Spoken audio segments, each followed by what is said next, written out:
listening to Late Night Radio on the SHR Media Network. Caution, there will be mature themes explored and potentially adult language used.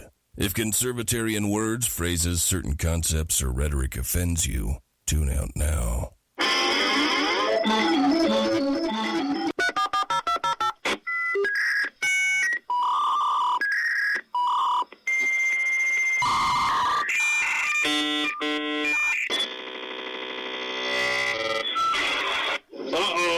Guess what day it is? Guess what day it is? Huh? Anybody? Julie, hey, guess what day it is? Oh, come on, I know you can hear me. Mike. What day is it, Mike? Tomo, you magnificent bastard, I read your book. I drink your milkshake. How dare you? I call that bold talk for a one-eyed fat man. Fill your hand, you son of a bitch! Captain. Captain. Captain. Captain. Captain. Captain. Captain. Captain. Captain. Captain. Captain. Captain. Captain. Captain. No, not yet. Don't pass out on me yet.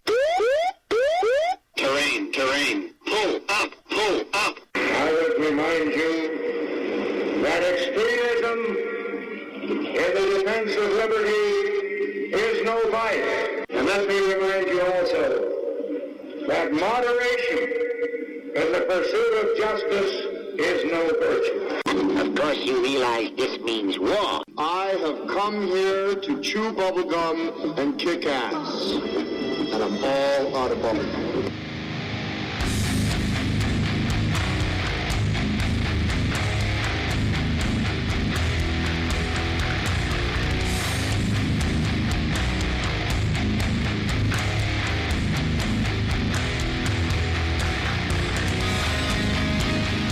Ladies and gentlemen, boys and girls, children of all ages, welcome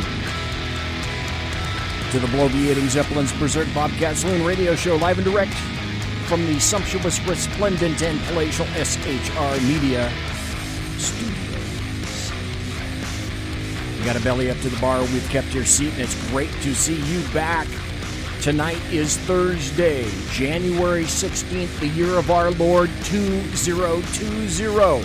Kelly is going to be your bartendress tonight. She pours for the best of them, and the lava lamp is in fact lighted to my right, your left, indicating you can listen to the show and get into the chat room at shrmedia.com. Nowhere else lays the chat room. And you can watch the show on the SHR Media Facebook page and YouTube channel. We don't water our drinks just like we don't water our conversation, politics, religion, crime, culture, economics, race, sex, science, law. We talk about it all here at the saloon. Nothing is sacred. The speech is free, but the booze is not. All we ask is one simple thing, really. Flush the damn toilet, jiggle the handle, and don't forget to tip your waitress.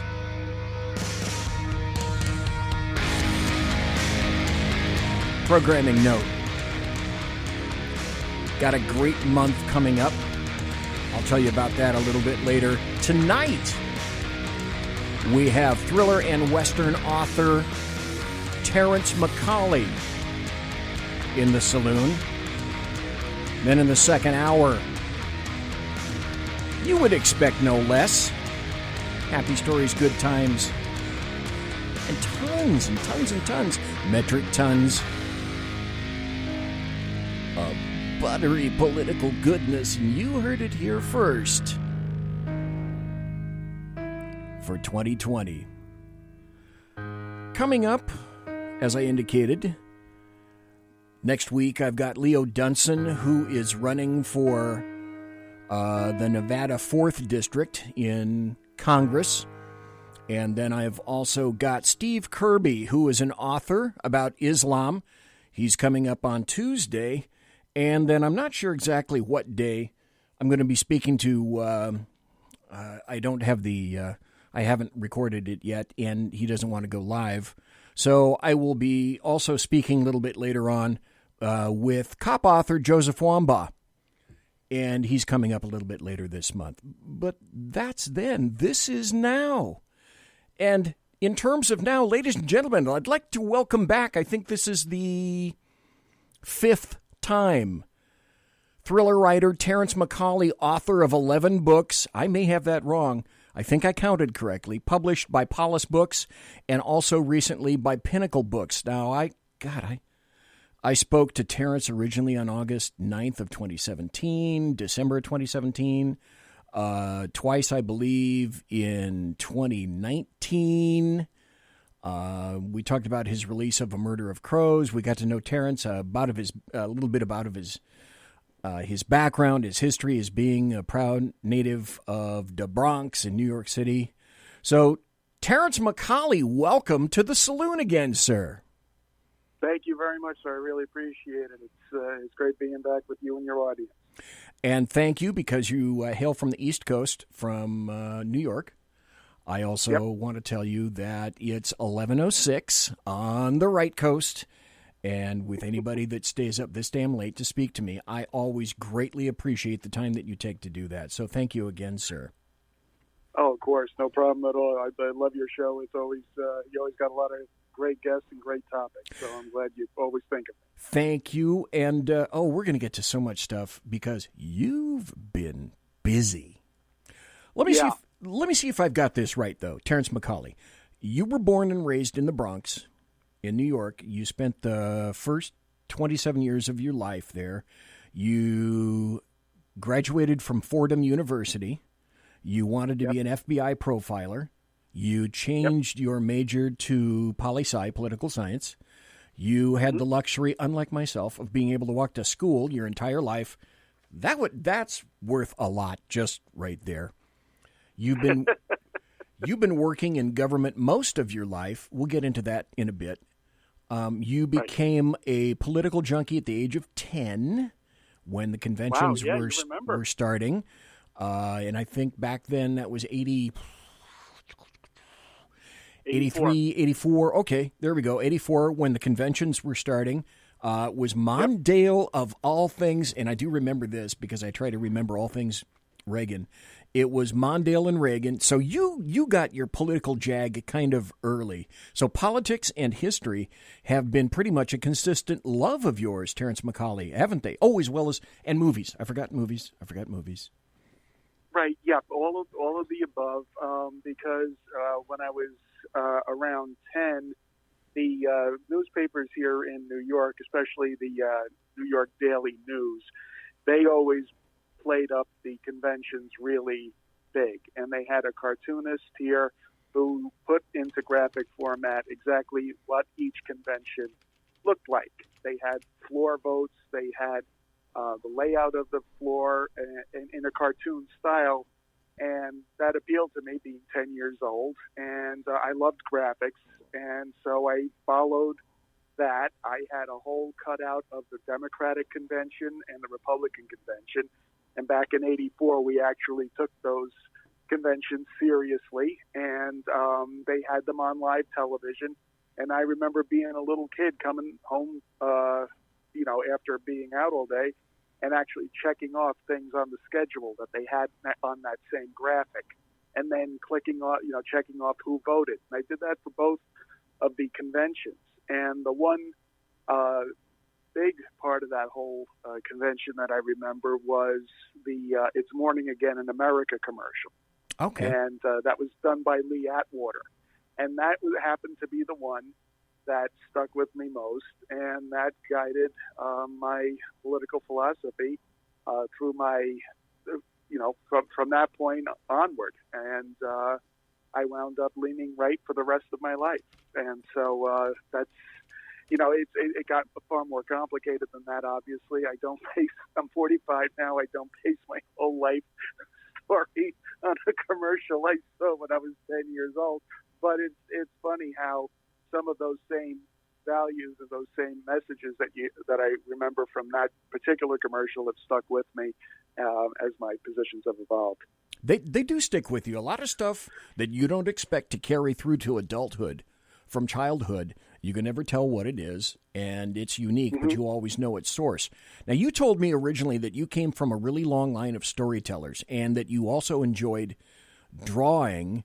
And the reason I remember that is a long time ago in a galaxy far, far away, I wanted to go to the Joe Kubert School of Cartooning, which was way back on the East Coast. I think it may have actually been in New York. And Joe Kubert drew Sergeant Rock. And I thought, how cool would it be to draw Sergeant Rock? And then I had to get a job and all sorts of other things occurred between that. You know, like life occurs when you're planning for something else, and then that never happens. The other thing that I remember about you, Terrence McCAULEY, is you admire Richard Matheson, who is an author who worked in a ton of different genres and was a really respected author. And if I'm also not mistaken, you're going to have to correct me on this. My memory is fallible. You're also a fan of a dude named Matthew Riley, who has also written in a bunch of genres. Now, kind of on your recommendation, I'd never read him before. I picked up, God, I hope I'm remembering it appropriately. I'm in the middle of it right now. Ice Station. And okay, yes. I'm finding that to be a great book, and that's about a soldier protagonist of his that moved from South America, and now he's up to his ears in Antarctica. So that sort of brings us up to today. Terrence McCAULEY has 4 books out now involving the university, published by Paulus Books. Just out of curiosity, am I pronouncing that correctly? Is it Police Books or Paulus Books? I think it's Paulus, depending. I'm from the Bronx, as you said, so I have a speech impediment, so I pronounce things a little bit differently than everybody else, as my friends in the Western Writers of America keep reminding me. So, it could be Paulus, it could be Polis, but, there are 4 books in the university series right now. 3 of them are set in modern day. The 4th one is called The Fairfax Incident, and that is set at the very beginning of the university series in 1932. And that one was a real kick to write. I enjoyed all the books, but that one was particularly a favorite of mine. So, folks, if you like thriller books, the James Hicks series, this is Terrence McCAULEY's protagonist from it's, I guess you could call it sort of CIA/NSA-like, but not the same, the university, and he has 3 books in that series, and it is in order: Sympathy for the Devil, A Murder of Crows, and A Conspiracy of Ravens. Now, Terrence just mentioned the Fairfax Incident, which is the newest, and that's what I talked to you about last year, was the Fairfax Incident, in which your protagonist then in the Fairfax Incident is a guy named Charlie Doherty, and he is clunking around in 1933 New York City and comes upon what I guess is going to become the university, which is the precursor, and you give the history of how James Hicks came to be. So can you give us, Terrence McCAULEY, kind of an overview of your 3 James Hicks books involving the university? Not necessarily plots. I want people to read them, and I enjoyed all of them. I've got all of them. But what are the 3 James Hicks books about? Right. I wanted to. I was always frustrated with a lot of the modern day thrillers that I was picking up in the early part of the last decade, and I was finding that they were a little bit too formulaic, a little bit too pat, a little bit too predictable. And I wanted to tell my own kind of thriller about my own kind of spy, but I didn't want to spend 3 years or so doing the proper research on the way those organizations operate. And I knew there were plenty of people who used to be in that world that would get it far better than I ever could and get it more accurate than I ever could. There are plenty of service people and service personnel who served just tangentially with intelligence agencies who would know far more than I ever could. So I didn't want to try to even compete in that realm. So what I did was I created a loose affiliation organization called the University, which is as mysterious as everything else, because I didn't want to get caught up in the minutia of someone saying, oh, the CIA would never do that. Oh, the NSA would never do that. So I have them do things their own way, all for the benefit of the United States. And what they are is beyond funding. They aren't under any kind of government oversight, and they operate on a tenuous notion that Dwight Eisenhower signed an executive order right before he left the presidency when his term was up to keep an eye on the military-industrial complex. So that's what they base their legitimacy on, and they have operated that way since the Cold War and ever since. So that's the basis of what the University series is all about. James Hicks is an anti-hero. He isn't necessarily your white knight. He's more of your dark knight. He's the guy who is willing to do what it takes, not like Jack Bauer, who gets screechy and is a great hero, but he's very crafty. He isn't just deadly with the gun or with his fists. He's also very cunning and ruthless in ways beyond violence. So that's why throughout the series, a lot of people describe him as the most dangerous person they've ever met. And it's not because he can kill someone from a mile out. It's because he's willing to wreck someone's life for one night's worth of work to accomplish a mission. So that's why a lot of people liked him, because they said, God, this guy is horrible, but I still find myself rooting for him. Those are the kinds of characters I like to write about, because as a writer, that's the victory I get when you say, I hate this guy, but God, I really want to learn more about him. So I found it interesting, and this is another point we spoke about last time. You were remarkably insightful when it came to bits of technology that you had in your books that were not yet mainstream. Right. Can you tell us a little bit about that? Because I found that very clever and quite prescient. Thank you. Yeah, I mean, you'll get a kick out of this. And I think I mentioned this the last time I was on your program. When the first book came out, Sympathy for the Devil, about 5 or 6 years ago, I had the main characters. There is no server. There is no computer geek. There is no Langley. There's no base for the university. They operate largely over a system that's interconnected to a variety of computers. And they access that not through a keyboard or an old warehouse someplace like you see in the movies, but through their smartphones. And way back when, I had Hicks take his cell phone, hold his thumb on the power button on the common cell phone to activate the eye scan camera on his phone to let him into the secure parts of the phone that allow him to access the university network called Omni. And so I got so much hate mail from techies about that, who told me that is impossible. There is absolutely no way a cell phone could be enough to power a camera and a thumb reader in one. You jumped the shark here. Why don't you just have killer robots running around Manhattan shooting at them?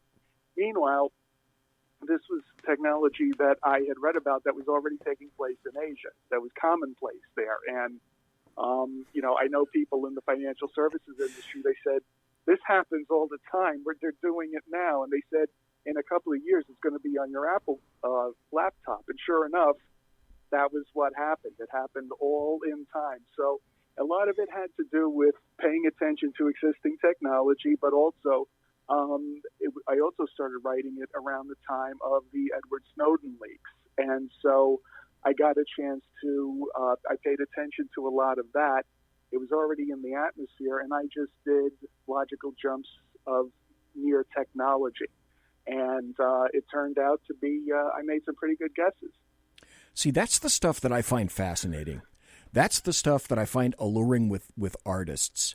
People in science fiction, for example, who themselves were a bit, or in some cases, really insightful with regard to what would become commonplace in our future. So Terrence McCAULEY, folks, we're listening to and we're speaking with Terrence McCAULEY tonight. He's going to be here for the full hour, and thank you again for that, sir.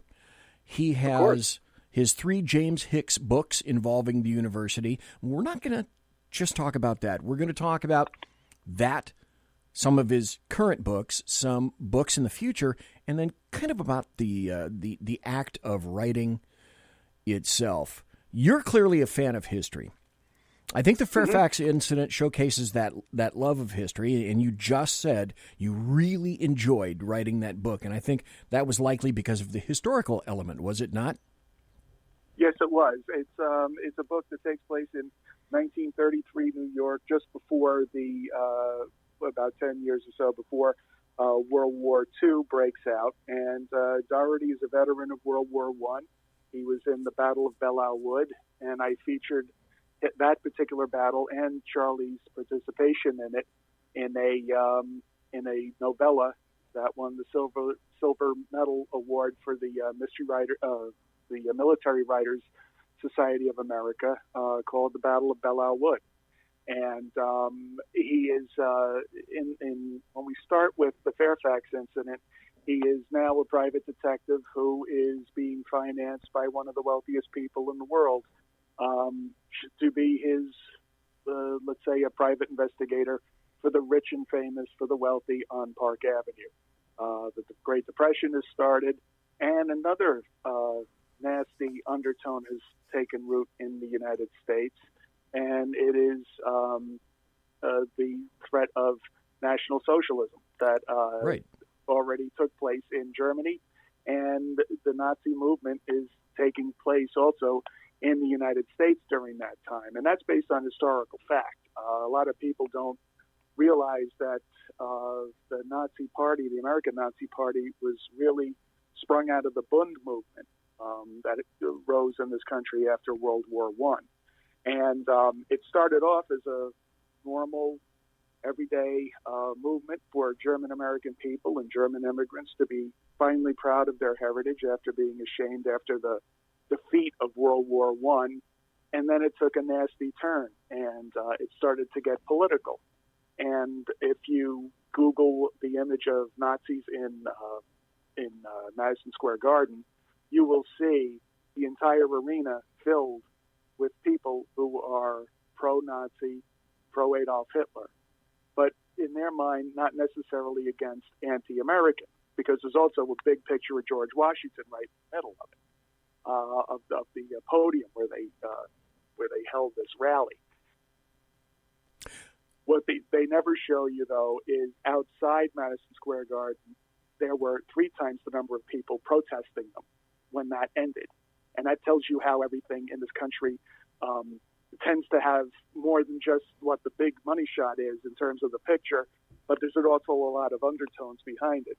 And then you fast forward, the whole movement fell apart once the Bund started pushing their people to become anti-American.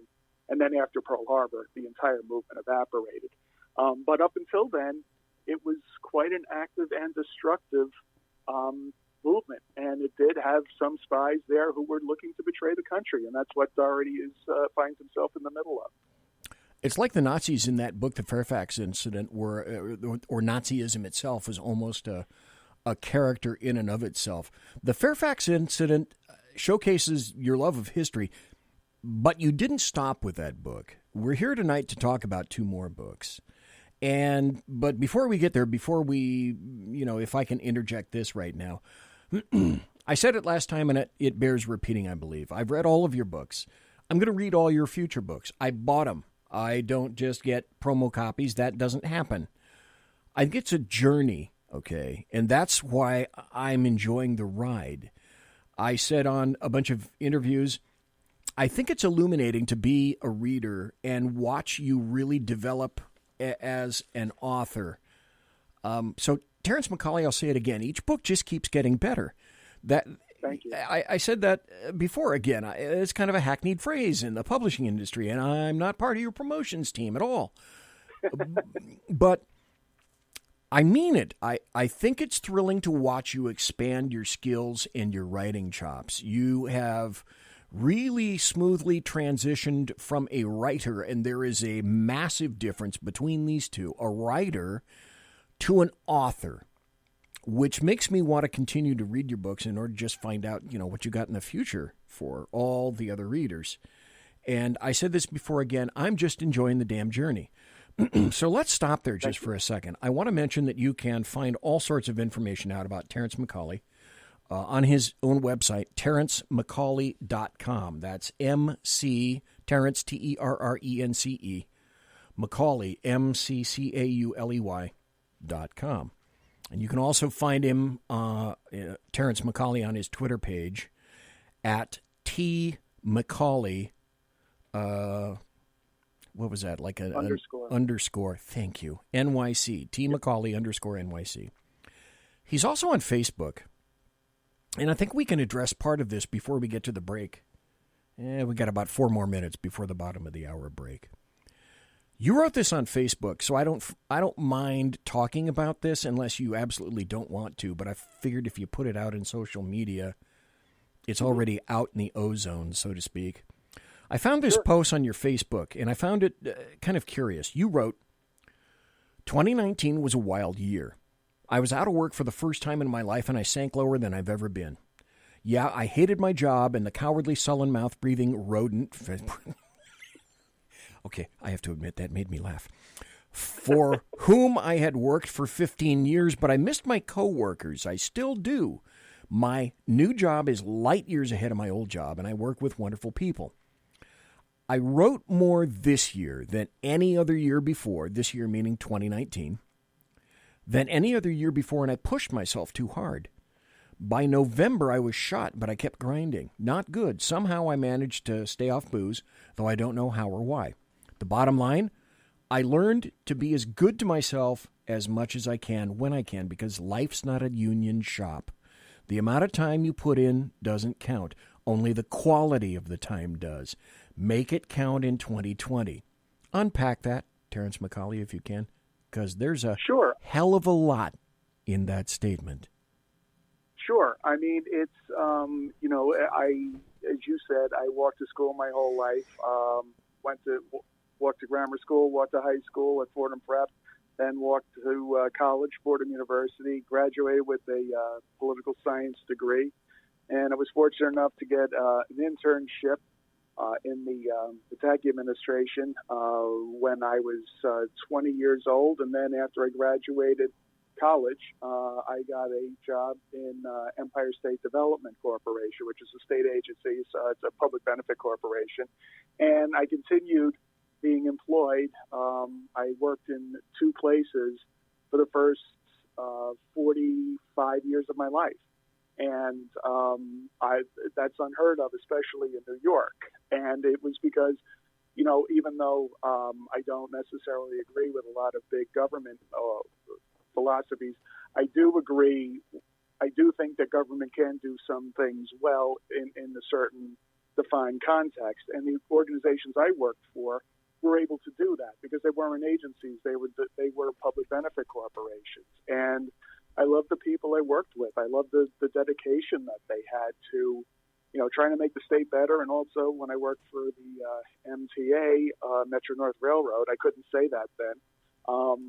The people who worked overtime, the people who risked their lives during horrible weather, both cold and heat, who survived derailments and saved lives. I mean, it was an honor to be with them. But then I ran afoul of my boss, and I lost my job for the first time. And that was in February of 2019, and it completely floored me. I had never been unemployed in my life since I was a teenager all the way through, and that was a tough adjustment. And I was looking for a job. I had people telling me, you're not a government relations guy, you're a communications guy. And I had communications people saying just the opposite. And no one would believe that I could do both. And then I got a job with another state agency because I met a great person who said, I like you because you can do both. And that's been going on since May. And I was only out of work for 3 months, but in that 3 months, I threw myself into my writing. And I wound up also getting a contract with Random House for 3 more Westerns that are completely unrelated to anything that I've done so far. So I went from the lowest low in my personal life, in my professional life, but then the highest high when I wound up getting a contract with Random House. And it was a complete blur. And that's why I say I did too much, because I just wrote book after book after book. And by the time November rolled around, creatively, I was completely flat. I was grinding metal on metal, and that's not good. My professional life in terms of a job wound up being better than I ever could have dreamed. And I work with phenomenal people with a great mission, and we're going to be doing some great things in the year ahead. And my writing career, has never looked better. But it's important. I learned the importance that whether things are going well or things are going bad, balance is the key, because good and bad happens in streaks. And if you take them too high or too low, you're going to burn yourself out. And you're the most precious resource you have. And it's not Deepak Chopra crap or, salt room nonsense to say you got to take care of yourself. I think that's a perfect end to the first half hour right here. Folks, we got to take a break. We're talking to Terrence McCAULEY, an author who writes suspense novels. And when we come back, we're going to talk about the new series of novels that he's writing, which does have a bit to do with history. And, of course, he's not stopping there. Conservative media done right. You're listening to the SHR Media Network. For 50 years, I've seen the American people blinded by corrupt politicians, a lapdog media, and deceptive Islam. The one thing the elites fear is one man with a cane. I'm Dave Milner. Join me through Spreaker, iTunes, and SoundCloud, through SHR Media and the Western Free Radio Network, for half a century of experienced perspective on political and social issues, weekly on The Unpleasant Blind Guy. And catch me on Jeff Mitchell's EDL Radio on blogtalkradio.com.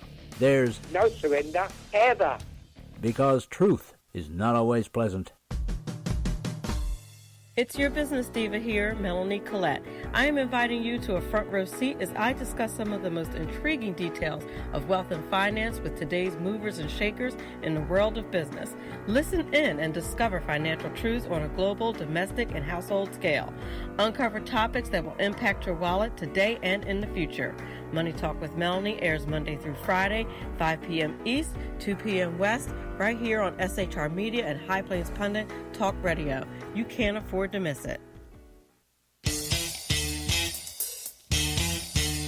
From a public locker inside a dilapidated Long Island rail station comes a show designed to piss off liberals using truth, facts, and ridicule.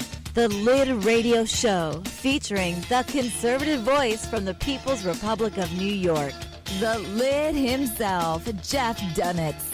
Tune in every Wednesday at 2 p.m. Eastern, 11 a.m. Pacific on the SHR Media Network. Go to shrmedia.com.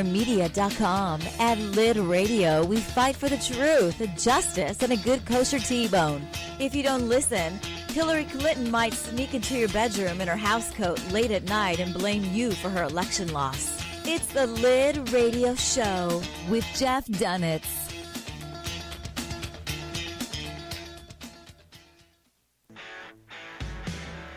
Hey girls, Carry Girl Gear is here. More and more women every day are concealed carrying, participating in competitive shooting, and getting firearms training. It's not a boys' club anymore, and we don't have to shop in their stores anymore either. Finally, a cool and unique clothing line just for women. Dope tees and hats for the patriotic concealed carry and 2A girl. So what are you waiting for? Go check out carrygirlgear.com today.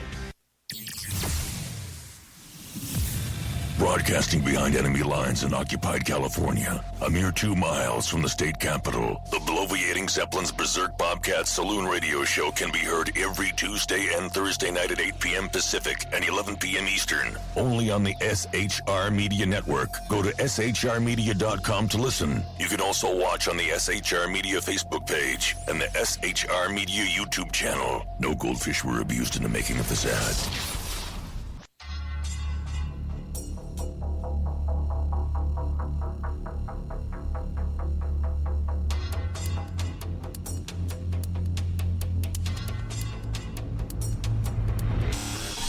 New show on the SHR Media Network, Sackheads Against Tyranny.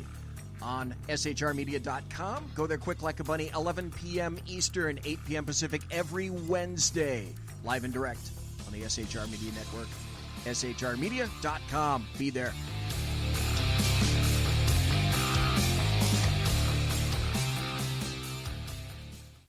Hey, this is Michael Wright. And I'm Shannon Wright. Join us for The Right Way with Shannon and Mike, Monday through Thursday from 7 to 9 a.m. right here on SHR Media. Why are they joining us? For fun things like sports, politics. Oh, maybe some news and entertainment? And all kinds of other things. Money and recipes and events, all kinds of stuff. Yeah, so join us Monday through Thursday, 7 to 9 a.m. here on shrmedia.com. Conservative media done right. You're listening to the SHR Media Network.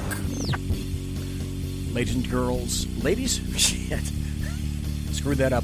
Okay, ladies and gentlemen, boys and girls, children of all ages, welcome back to the bloviating Zeppelin's Berserk Bobcat Saloon radio show, live and direct, right here, while I pick a mustache hair off the microphone foam.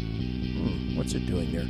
Anyway, tonight we're talking to Terrence McCAULEY, who is a suspense writer and now a Western writer, the likes of which we're going to get into. That was a hell of a statement that you made. Folks need to read the James Hicks series of books, and you wrote, you kind of went back into the history of the university with your book, The Fairfax Incident. Have you another James Hicks book in you, do you believe, Terrence McCAULEY? Oh, God, yeah. There's no end in sight for James Hicks or for Charlie Doherty or for my first protagonist, Terry Quinn from Prohibition, or any of my characters that I can foresee at this point. I mean, if I hit a roadblock in the current timeline, I can always go back. And I've always got plenty of stories to tell about their past, their future. I don't like to jump too far ahead in the timeline. I like to keep it pretty linear, but going back is always fun, and there's always plenty of opportunity, as long as you're not doing the whole Batman thing where, I mean, Jesus, how many times can we see Bruce Wayne's parents get killed, you know? I mean, I don't intend on ever doing that, but, you know, to keep it interesting, sure. I mean, there's always plenty of material there. The problem is finding a publisher that will be able to market it properly. And Paulus is a great place. You know, the publisher's a good guy, but in terms of the amount of effort it takes to write a book and then not see it marketed properly, it's a little disheartening. So I've got plenty of stories left, and hopefully I'll be able to find a publisher that is willing to take on the series and republish the previous books and continue on with what I've got planned in the future. We'll get into publishing. We'll get into writing. There are a lot of questions. Mike in chat asked, and he said, what's happening with the president right now sounds something similar to a book that might be written by your guest. In the future, now, you haven't really had James Hicks get involved or the university get involved with big politics. You've kind of had them get involved in the politics of the intelligence community. Mm-hmm. Are you thinking anytime in the future about going sort of macro political and involving a presidency, a Senate, a House, anything sort of overarching like that? Or are you going to keep it more tightly focused on intelligence, do you think? I think that there's plenty to be able to say about any kind of, if you're going to do something about modern day politics, sure. I mean, I don't really think I would lump that in with the university series because from a writing standpoint, I limit myself because usually books that are too wedded to the political times don't age very well. Good point. If you read a book like Advise and Consent, great book, wonderful movie, but does it age well? Yeah, if you look at it, from a nonpartisan view, sure, it does. But these days, anything that gets too political on either side, you lose half your audience. If you write something where the president is too like Trump, well, then if you don't make him out to be a buffoon, you lose half your audience. If you make him out to be a competent leader, then you lose half your audience. And, so for me, I don't know. I mean, it's funny that you say that, though. I have been toying with the idea of a story where I don't write about American politics, but I write about what would happen if the British monarchy decided to become more active again. And is there a way of that could legally and practically happen? And I think that could be interesting, the research and stuff that would go into that.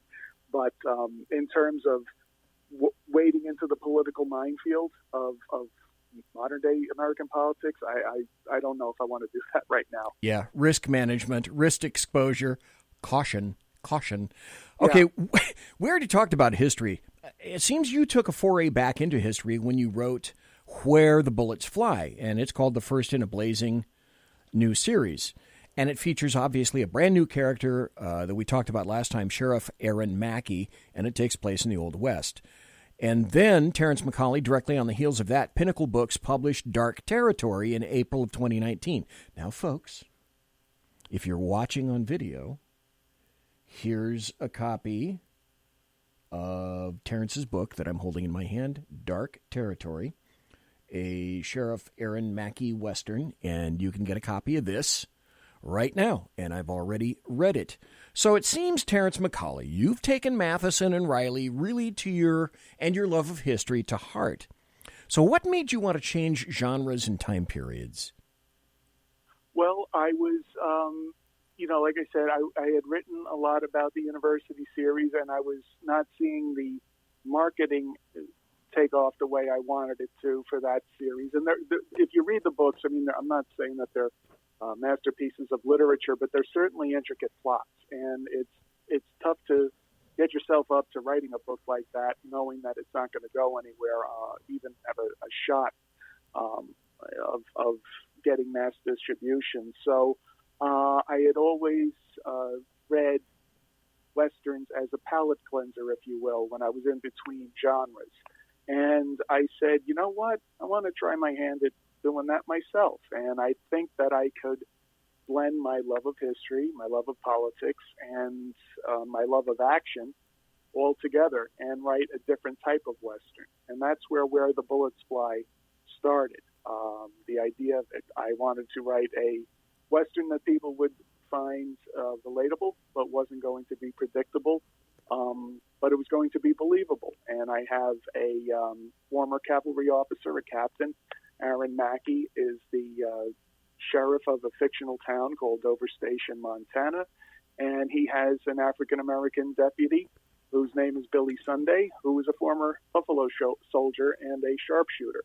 So I'm not pandering to anybody. I'm not sticking somebody in there who isn't historically possible.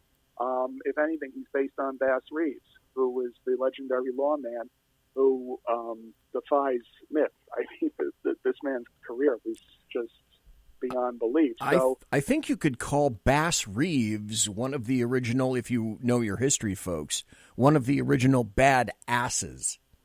Oh, God. I mean, yeah. I mean, if anyone who likes Wyatt Earp and there's been a lot said about him. I love Tombstone more than as much as anybody, and if they like the TV series with Hugh O'Brien, and I would never want to sully anybody's hero, but Bass Reeves even if you conservatively take his history into account, it dwarfs Earp by miles. What a complete, brave, tough, good man he was. And so that's why I modeled Billy Sunday after him. And Mackey and Sunday stand shoulder to shoulder against all of the enemies that come their way in this boom town of Dover Station. And I use their friendship as the cornerstone and to tell the political tale of this Montana town and how it changes once the railroad comes in and decides that they already have a track there, they already have a station there, but they want to invest more in it because they think there's something in it for them. And so that's the ramifications of that are what propels 3 out of the 4 books. Well, hell, in history, that's what propelled the Central Pacific Railroad and the Union Pacific Railroad, the Big Four from Sacramento, where I am, and the people that were behind the Union Pacific Railroad. My favorite character in that book was Deputy Billy Sunday. You already mentioned him. He reminds me, kind of in my mind, like Virgil Hitch in Robert Parker's Appaloosa. Sort of the quiet sidekick kind of dude, but he's right there. He's dutiful. He's always watching. He's always available. What do you think is in the future for Sheriff Aaron Mackey? It sounds to me like you definitely have some more books planned. Oh, definitely. Yeah, the third book, Barium Proper, is going to be coming out in summer of this year. It's got an awesome cover, and it is about Mackey as he becomes a United States Marshal and takes Billy Sunday with him, and it is about the further political odyssey they have as they become federal lawmen in a territory that is looking at statehood, and how they have to continue to find ways to enforce the law in a complex political environment. And that's what a lot of Westerns don't really get. I mean, they'll talk about the big railroad people who come in and buy up the town, and the weak mayor, and then the sheriff that'll stand against everybody to enforce the law. But that's not the kind of story I want to tell. So while I have some of that in there, the guys who wear the white hats aren't necessarily wearing white hats, and the villains always have a point of view as well. And I also try to expand what you see Mackey and Billy do, having them ride out against the bad guy and winning all the time in the same fashion. That's kind of boring. But what I do is I change up how they do it, the types of people they go against, how they face their enemies. There's a certain amount of investigation involved. There's being sensitive to the political climate too, on the different types of people who live in Dover Station as it's changing. So trying to keep it dynamic like that. People that have read my books tend to like it, not just because of what I've written, but the way I've done it and how I take chances with having an identifiable book, but not necessarily a predictable one. I don't know if this makes any. It would make a difference to me if I were you. So I'm going to guess it makes a difference. Pinnacle Books did you a solid. When I saw the cover of Where the Bullets Fly, and I'm holding this up again for folks, you can get this book. It's out right now. Pinnacle Books, Dark Territory by Terrence McCAULEY, whom I'm speaking to right now tonight. These are damn fine covers. Sometimes you see some covers on books that are pretty lame. These are nicely done. These are very nicely done.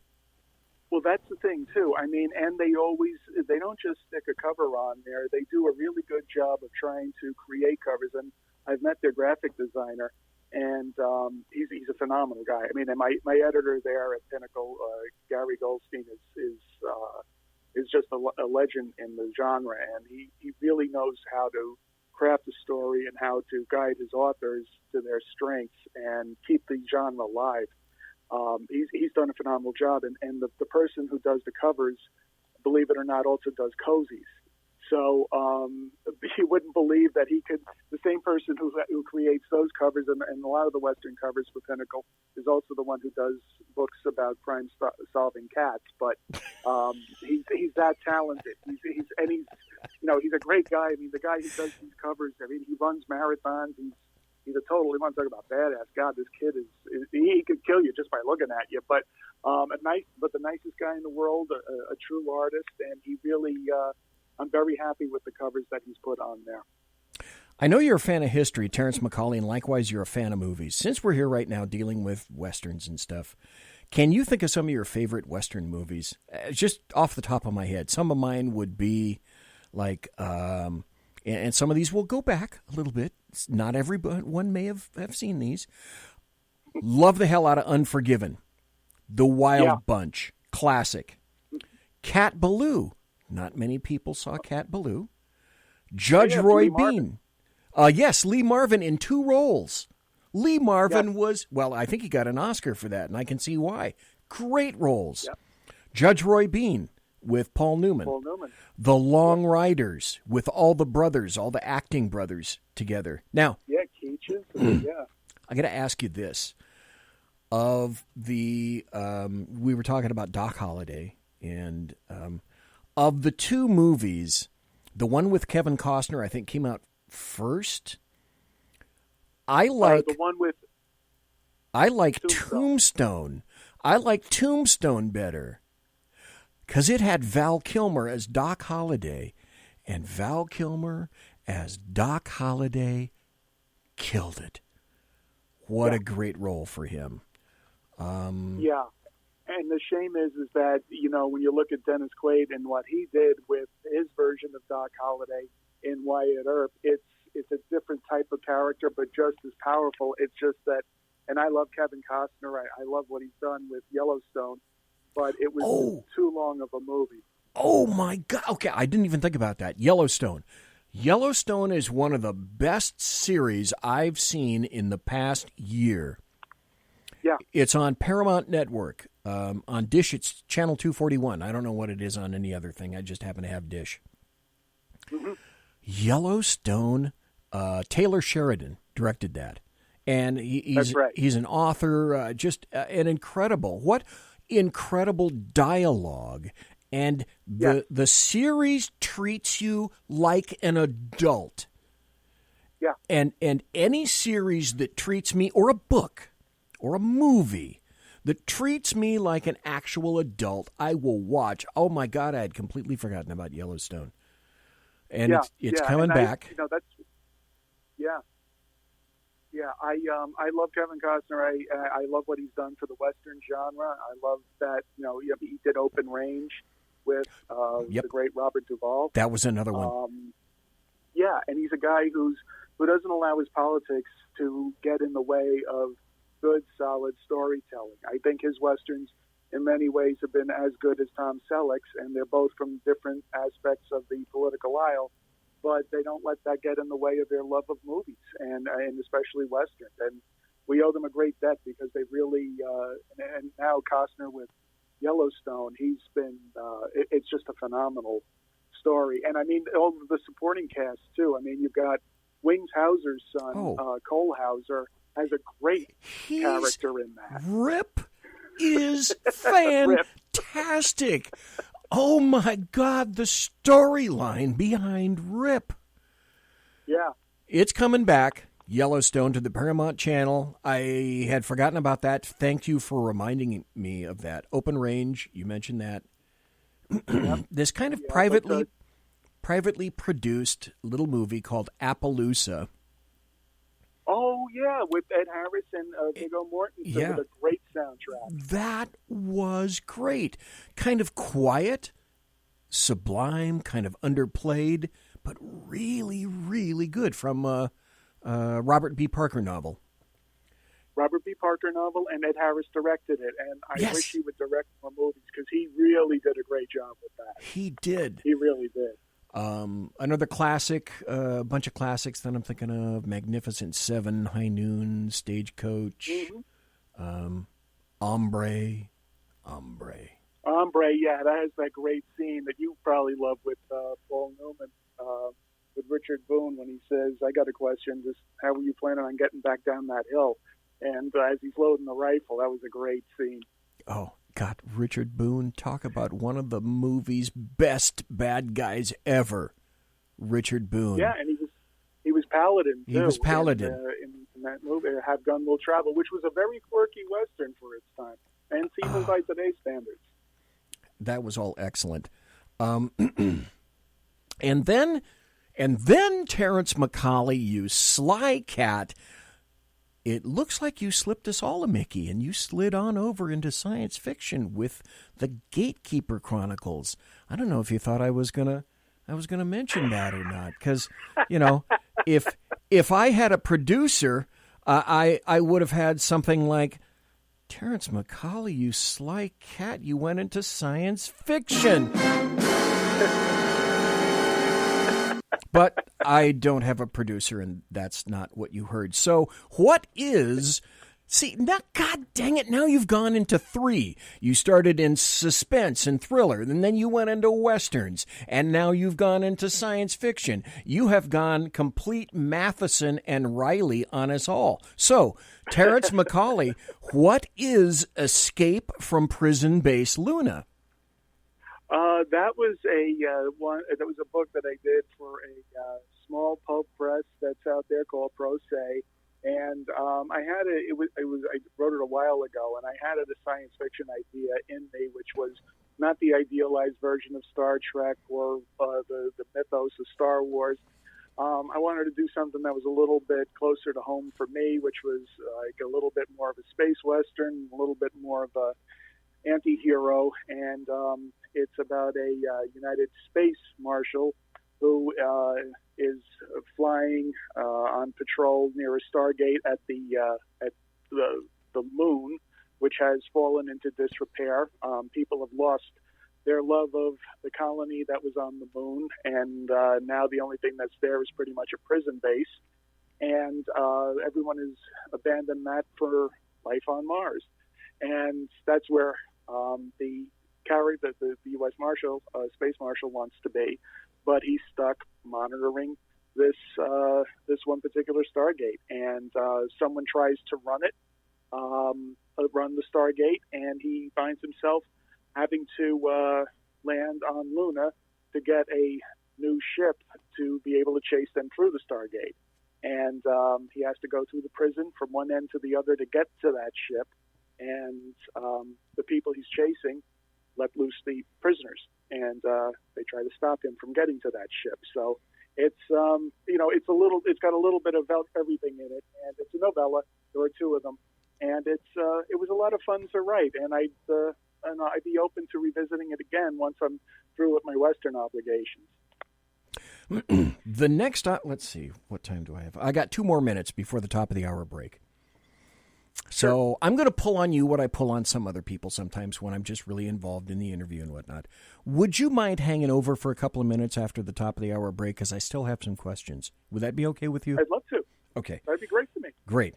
Okay, so the next obvious question is, knowing that, you sly dog, what other genres do you have waiting in the wings? Or what are you thinking? Are you thinking other genres? Just curious. Sure. Should I answer that now or wait till after the top of the hour? We got 2 more minutes. Okay, great. Well, I plan on, I'd love to do horror. That's something that I've been toying around with. I just read Anno Dracula for the first time. I know it came out like 25, 30 years ago, but it completely blew my mind. Okay. It is a retelling. I'm going to write that down. What did you say? Anno, A-N-N-O, Dracula? Anno Dracula. Okay, who wrote that? And it is a British author. I don't know the name, and I know a lot of your listeners are probably cursing me right now, but it was the first time I read them, and I had never heard of them before. Like I said, the book came out 20, 30 years ago. I was never a big horror reader, but it is a retelling of Dracula, and it takes place after the Dracula story that we all know, and it's what happens if he survived and he overcomes the people who tried to kill him, and he actually turns Queen Victoria into his slave, and he becomes the prince consort of Victorian England. And it is filled with characters from popular literature from that era and have been written since about that era. And what a kick that book was. Okay, I found it. Anno Dracula by Kim Newman. And let's see, 1992 was a publishing date. It says it's horror and alternate history. So somehow, Terrence McCAULEY, after going where we went tonight for the first hour, somehow I sensed that you did have another genre in you, and you didn't fail. You didn't fail me. You do. Folks, we're going to be right back. We're talking to Terrence McCAULEY, suspense author, Western author, science fiction author, potentially soon to be a horror author. Don't go away. Conservative media done right. You're listening to the SHR Media Network. From a public locker inside a dilapidated Long Island rail station comes a show designed to piss off liberals using truth, facts, and ridicule. The Lid Radio Show, featuring the conservative voice from the People's Republic of New York, the Lid himself, Jeff Dunetz. Tune in every Wednesday at 2 p.m. Eastern, 11 a.m. Pacific on the SHR Media Network. Go to shrmedia.com. At Lid Radio, we fight for the truth, justice, and a good kosher T-bone. If you don't listen, Hillary Clinton might sneak into your bedroom in her housecoat late at night and blame you for her election loss. It's the Lid Radio Show with Jeff Dunetz. For 50 years, I've seen the American people blinded by corrupt politicians, a lapdog media, and deceptive Islam. The one thing the elites fear is one man with a cane. I'm Dave Milner. Join me through Spreaker, iTunes, and SoundCloud, through SHR Media and the Western Free Radio Network, for half a century of experienced perspective on political and social issues, weekly on The Unpleasant Blind Guy. And catch me on Jeff Mitchell's EDL Radio on blogtalkradio.com. There's no surrender, ever. Because truth is not always pleasant. This is Shannon Wright of The Right Way with Shannon and Mike in the AM. Mike's not here, so I gotta talk fast. You gotta join us. Fall season. Getting ready to start up with a whole bunch of new stuff. News and food and politics and sports and entertainment and a whole bunch of stuff. But wait, Mike's coming. I gotta go. Remember, Shannon and Mike in the AM on SHR Media, Monday through Thursday, 7 to 9 a.m. Make sure you tune in. Featuring right thinking from a left brain and doing the job the American maggots won't. BZ is fundamentally changing America one diaper at a time. Just when safety pin manufacturers are running out of metal for the diapers of the leftists, where the speech is free, but the drinks are not. The bloviating Zeppelin's Berserk Bobcat Saloon can be heard every Tuesday and Thursday night, commencing at 11 p.m. Eastern and 8 p.m. Pacific, where pushback is a requisite art form in and of itself. Let your ossicles be truly liberated when you listen to the bloviating Zeppelin's Berserk Bobcat Saloon, only on SHR Media Network. No ferrets were harmed in the making of this ad. Join me, Jack Alexander, for the Jack Alexander Experiment podcast, as I take a unique outsider's look at the issues affecting the USA. I fearlessly take on the issues that everyone else is too scared to touch. The Jack Alexander Experiment podcast is available wherever good podcasts can be found, like Spreaker, iHeartRadio, and Google Podcast. The Jack Alexander Experiment, because it's not a matter of left versus right, it's a matter of right versus wrong. It's your business diva here, Melanie Collette. I am inviting you to a front row seat as I discuss some of the most intriguing details of wealth and finance with today's movers and shakers in the world of business. Listen in and discover financial truths on a global, domestic, and household scale. Uncover topics that will impact your wallet today and in the future. Money Talk with Melanie airs Monday through Friday, 5 p.m. East, 2 p.m. West, right here on SHR Media and High Plains Pundit Talk Radio. You can't afford to miss it. featuring the effervescent contrarian Sackheads Clint plus the unrestrained bulbosity of BZ, the Sackheads against Tyranny is a real chat show. Doubling your late-night conservative talk show pleasure with double the hosts, you can listen every Wednesday night at 8 p.m. Pacific, 11 p.m. Eastern. Please note, some contents may have settled during shipping. Member FDIC, batteries not included, warranty void in Montenegro. Conservative media done right. You're listening to the SHR Media Network. Ladies and gentlemen, boys and girls, children of all ages, welcome back to the Bloviating Zeppelin's Berserk Bobcat Saloon radio show, where I am broadcasting live and direct 2 miles east of the veritable Bill Mill, the locus of evil on the entire left coast, the Capitol building in Sacramento, California, at 10th and L Streets, where late at night you can audibly hear the death of common sense. And when I leave that door right over there, I'll walk outside and I can smell the odoriferous stench of sulfur and brimstone emanating from that evil structure within. Tonight, we have Terrence McCAULEY, author Terrence McCAULEY, who has been kind enough to say that he'll stay for a couple more minutes longer. I have a few more questions. Terrence McCAULEY, you said that you wrote more than ever before in 2019. So I'm curious, tell us a little bit, if you will, about your writing habits. Kind of like, what's a typical writing day for you? Are you, for example, a morning or an evening writer? I'm an all-day kind of writer. I write when I come home from work. I write on the way to work sometimes on my iPad. I also am a big writer on the weekends. That's when I get a large bulk of my writing done, and I'll do that from whenever I wake up until they call me in for dinner. So with maybe a lunch break in between. So if I'm not careful, I'll just sit there and crank out, 10,000 words a day or so, and that's an awful lot.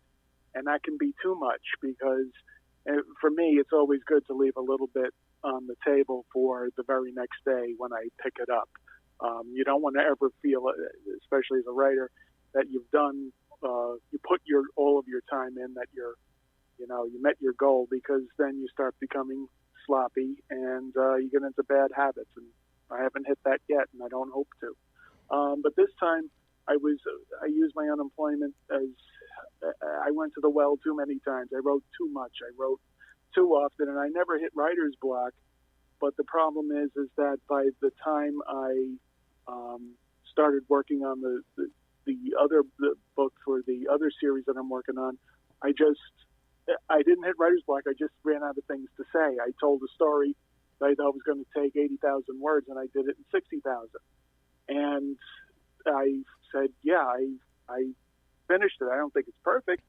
I know there's more there, but for the first time in my career, I had just done it, and it felt clean and it felt done. So I had to go back and look at it harder than I ever looked at anything before and mine it for more material. And that's what I've been doing now. And there's always more you can write.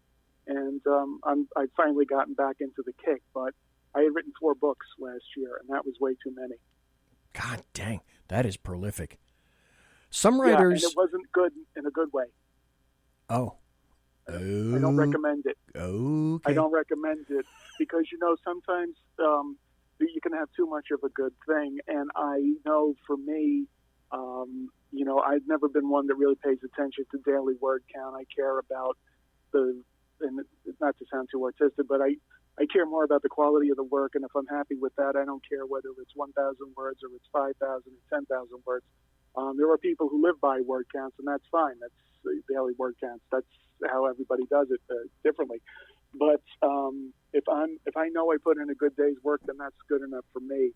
But with this, it was like I was overcompensating for being out of a job and my ego being damaged, and having trouble finding something because no one really believed that I could do more than what they believed I could, equally as well. So it wasn't a good thing for me to be able to do. So I prefer to do maybe 2 books a year, which is still a lot. But for me, I think it's quality control at that point.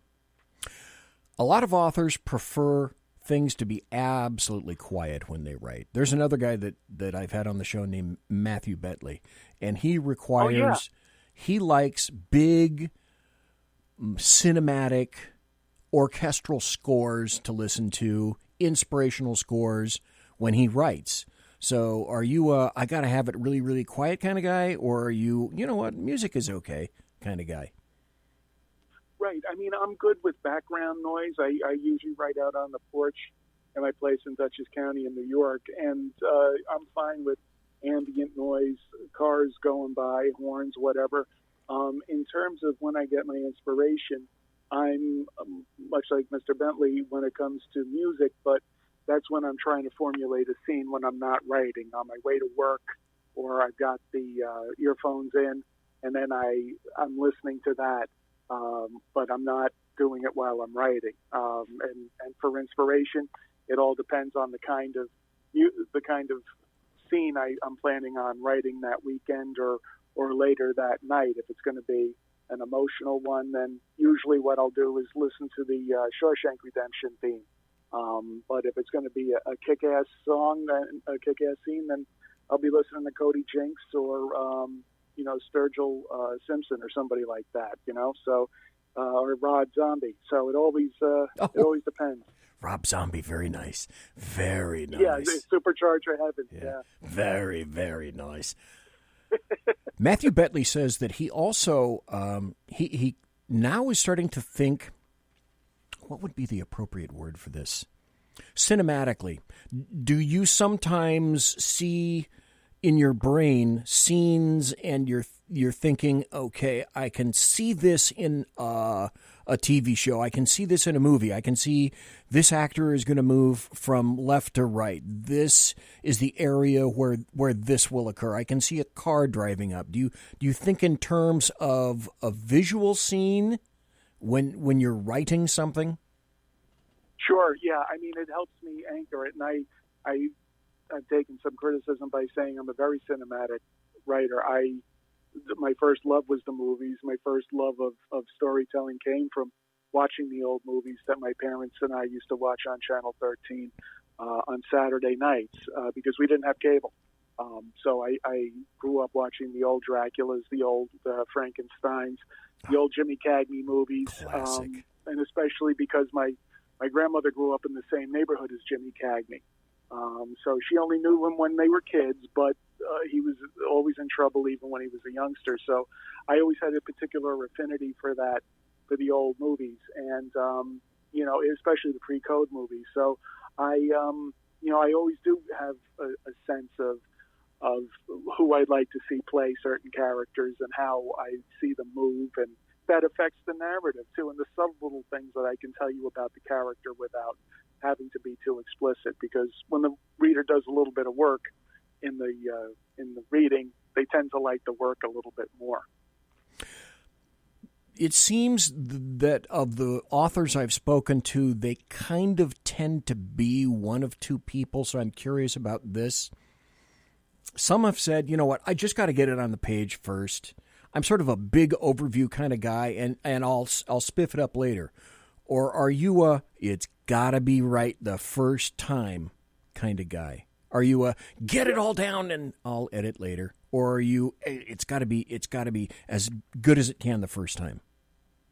I churn a lot of the ideas in my head for a long, long time before I start writing. And that's only because, that's not by design, that's because I have a backlog of ideas in my head. So, like for the Westerns that I write that have absolutely nothing to do with the Mackey series, those are scenes I've had that didn't fit in with anything else, so now I'm putting them together for a brand new project. So they've been cooking in there a while. So the idea of it at this point is solid, and then I just throw it down there, and then I know as long as I keep it in mind, I can come back and edit it later on and pretty it up. So I like to get it down there and then figure it out afterwards.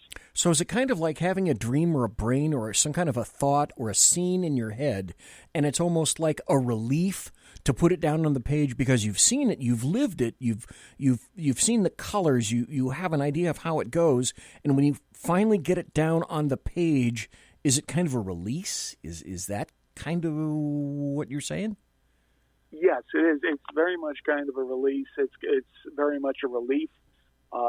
It gets to the point where I've been doing it so long, and other writers could say the same thing, that, when I don't write, I don't feel good.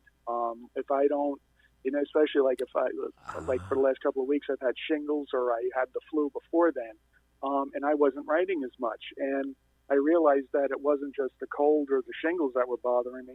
It was the fact that I had all of this stuff in my head, and I wasn't doing what I was supposed to be doing. And writers are a weird group, and sometimes they make more of what they are than they should. But good writers and writers who enjoy the craft and enjoy the actual doing of it don't look at it as work. They look at it as I'm doing this for me, and hopefully someone's going to enjoy it. And that's the way I approach it. But if I don't do it regularly, I don't feel good. And that's part of the reason why I quit drinking, because, the hangovers were just, as I got older, were just lasting too long, and I couldn't write, and then that made me feel even worse. So I said, the hell with it.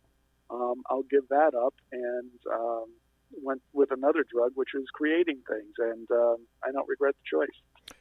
Absolutely brilliant. Let's look back in reflection a little bit. Each writer takes kind of his or her own path. It's taken you a number of years to get to where you are now, and we all sort of learn by trial and error.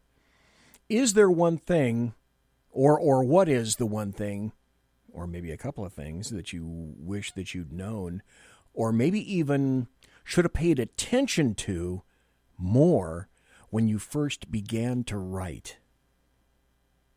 I think that any time you're going to do something and expect to make money at it, it's important to have a concept of the marketplace. And that's no matter what, whether you're going to become a welder or a forklift operator, or you're going to go into law school, or you're going to become a writer, or you're going to become a pilot in your spare time. I mean, if you're going to make it a hobby, that's one thing. But if you're going to think about becoming a carpenter, for example, and maybe sell your stuff, you have to have an idea of what people are willing to buy and how much money you can conceivably make on it, as opposed to how much effort and cost you're going to have to lay out in terms of time, material, etc. Same thing with writing. I wish that I had a more realistic idea of what the marketplace is all about, because a lot of people get into this business, and one of the big problems I had in my old job was, for example, they saw all of the money that I made from writing, because I worked for the state and I had to file all of that with the Ethics Commission. And they'd say, well, we think you're lying about how much you made. And I said, well, you can look at my bank statements, you can look at my taxes. How the hell could I be lying about it? And they said, well, we saw The Affair on Showtime, and that's about a writer, and he goes to all these fancy places, and he goes to all these parties, and, I mean, how come you're not doing that? And I said, that's fiction. I said, I know 100 writers that, what are you kidding? And I mean, these are smart people. These are attorneys. And I'm like, no, that's not the way it works. I mean, there's most people I know are retired teachers who are writers, or they have another day job and they're closer to retirement, and that's what's their the retirement pension is going to be the one that helps them do writing full time when they retire. But that's complete fiction. And so I think a lot of people get involved in writing, in particular, with romantic notions that, success is, if I write it, that's good enough. And if I want it bad enough, and that's about a lot of other things in the world today, if I just dream big enough, it'll happen. Good things will come my way. No, sometimes very bad things come your way, and sometimes you just don't quite make it for a variety of reasons. And especially in writing, a lot of writers don't want to change because they believe so much in their product, and they've been told that that's all it takes, when it takes a hell of a lot more than that. You have to be flexible, and you have to be willing to improve. And that's tough for people to do in general, especially with something as personal as writing. I have never asked you this before, and it's almost kind of like asking you about your kids. But I'm going to ask you about your kids anyway. Do you have a favorite book of yours? It's like saying, do you have a favorite kid? And all your kids are standing there in front of you listening. Okay, which one of us is the favorite kid? Do you have a favorite book that you've written? That I've written. Yeah, I would say. Or one that maybe you have in the wings. Anything that you've written or maybe planning in the future. Sure. Sure. The favorite book I've written is called Fight Club Against the Ropes, and that's because that one is the very first in all of my fiction that I didn't write first, but it gives you the beginnings of everybody. It gives you the beginnings of Terry Quinn, who I based Prohibition on. It gives you his mob boss, Archie Doyle, before they worked together. It gives you Charlie Doherty when he's just another crooked detective, the Tammany Hall hack in 1930 New York. It talks about boxing, which is a huge love of mine. I've drifted from the sport because it's just become, talk about predictable. Jesus, there's nobody to root for anymore. And then I have Jack Johnson in there in a realistic situation with the Cotton Club. So, I mean, that one is my favorite. And, there was so much of me in that because it was the first time I took a risk and tried to let down my guard and just write about the characters that I love so much. And that one didn't get a lot of play either. That was by a great writer you would enjoy, Paul Bishop. He helped publish that one. And, that was my favorite, I have to say, out of all of them. That one was the most joyful to write. Okay, hang on just for 1 second. Paul Bishop, and I'm just throwing this out there because you mentioned the name.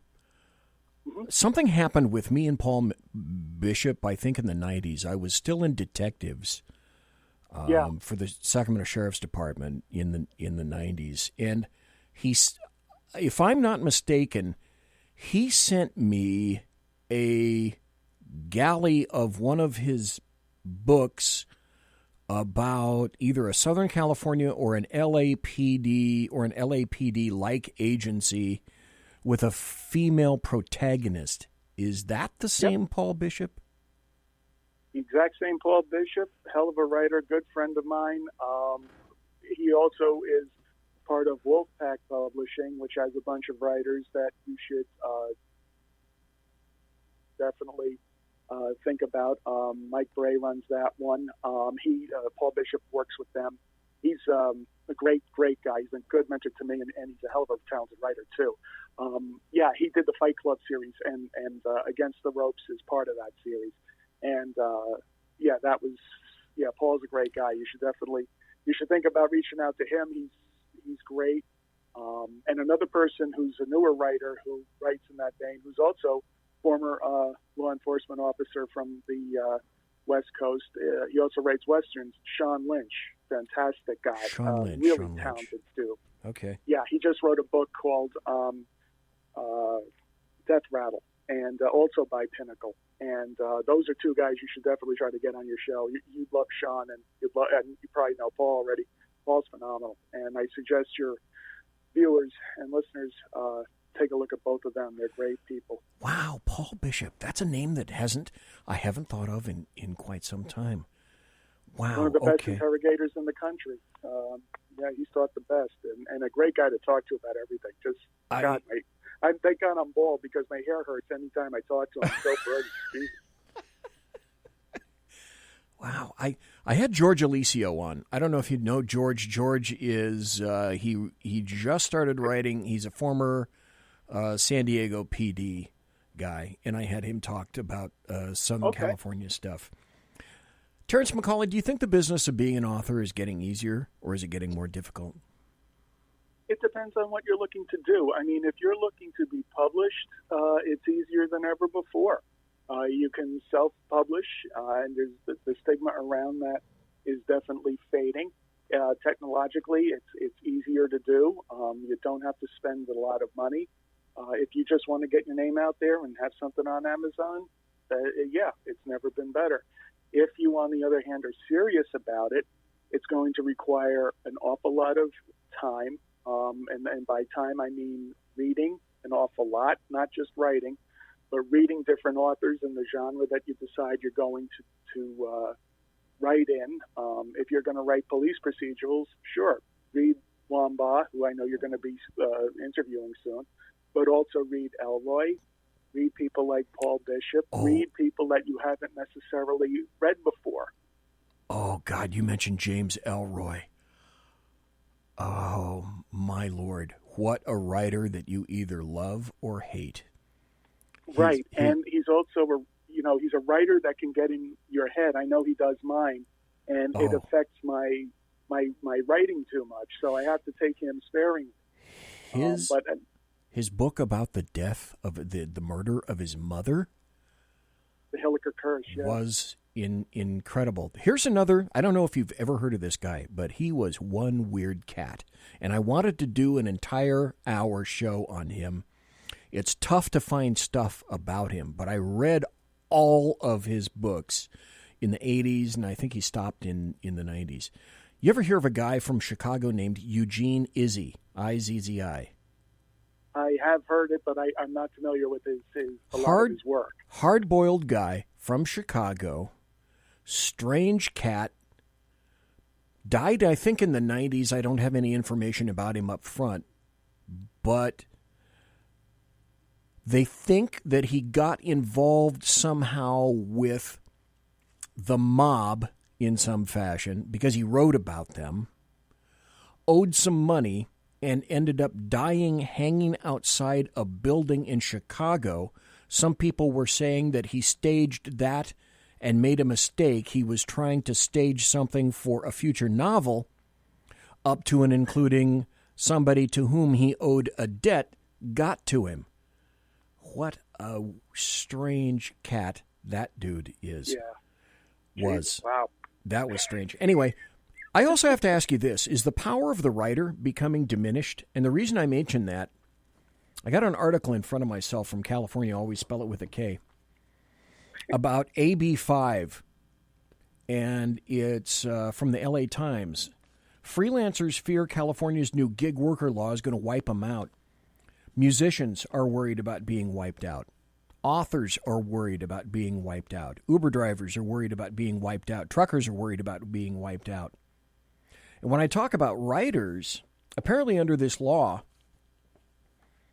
before you can no longer be a contract worker, and there's a big difference, a big deal about that, you can write 35, God, what did I say? I think it's, you can write 35 articles a year before you can no longer be considered a contract worker. Well, if you're an author, if you're a writer, if you're a magazine writer, you can write 35 articles in 2 months, 3 months, 4 months, or something like that. Mm-hmm. To me, that seems like an attempt to kill the contractor, so to speak. And then that does get back to writing, as in, is the power of the writer being diminished? Yeah, I mean, it's anytime anybody comes anywhere near threatening the creative liberty of a writer of any stripe, it's a problem. Yeah, I mean, it's also, you have bots now that write articles and write headlines based on, various facts that are fed into them on the computer. It's scary. It really is. And where independent thought is rare enough these days, much less when you start limiting it like that, not by legislating who can say what, but by the power of the purse, by power of paying people and going after their livelihood. That's always a dangerous road to go down. And people always say, oh, well, no, we don't mean that, but they may not. But that doesn't mean that it's not going to have an adverse effect anyway. There are always unintended consequences, and especially in California, spell it with a K, no one seems to care when they write a bill anymore about the consequences, intended or unintended. I have only 2 more questions for you, sir. We're talking tonight to Terrence McCAULEY. Are you getting close to, or do you want to be anywhere near the point where you become a full-time writer? Or are you kind of yes. You that is your ultimate goal, full-time writer, no mixing of work or writing, just absolute writing, boom, that's it. That is, I ultimately would like that. I do love my job, and I love who I work with, and, I wouldn't run out the door and just email them bye, but my goal has always been to be able, I would have done that in the previous job when the slack-jawed cur fired me, but with this one, I love everybody I work with. I love the mission, and I never said that about the other job, but these people are great.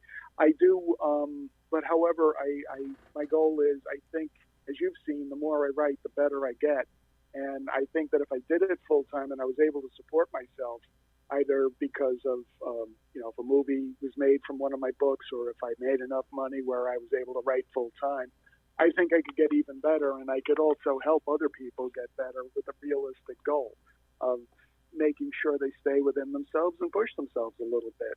So, that's always been my goal. It always will be my goal. So whether it's now or when I'm 90, I'm always going to want to do it full-time. Okay, final question for Terrence McCAULEY tonight. What books are waiting in the wings for your readers right now? Are there any that you can tell us about?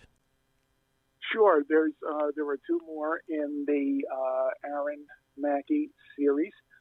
They are Barium Proper, and I think the fourth one is, because I don't create the titles, they do. I think it's called The Dark Sunrise, which is an awesome title.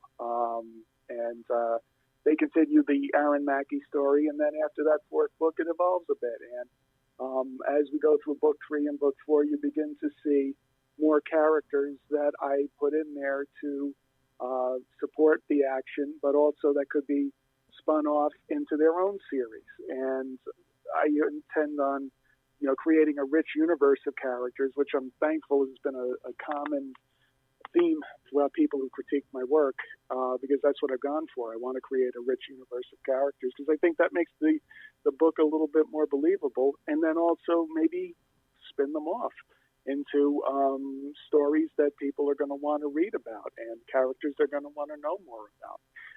And always, by the way, always with the idea of continuing Aaron Mackey and Billy Sunday, just like James Hicks. I did write a book, another book in the university series, a fourth book that I'm shopping around.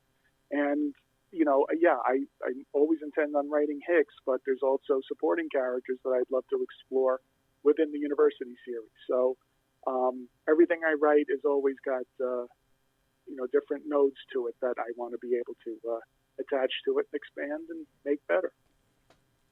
Okay, I don't know if you believe me or not, but I have 12 pages of questions. And you probably don't believe me, but there are 4 more pages.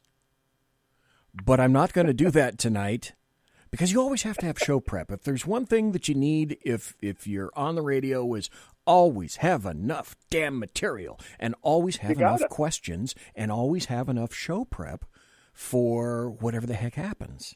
So I'm going to save these for a later date because obviously I want to have you back on. And I will be back.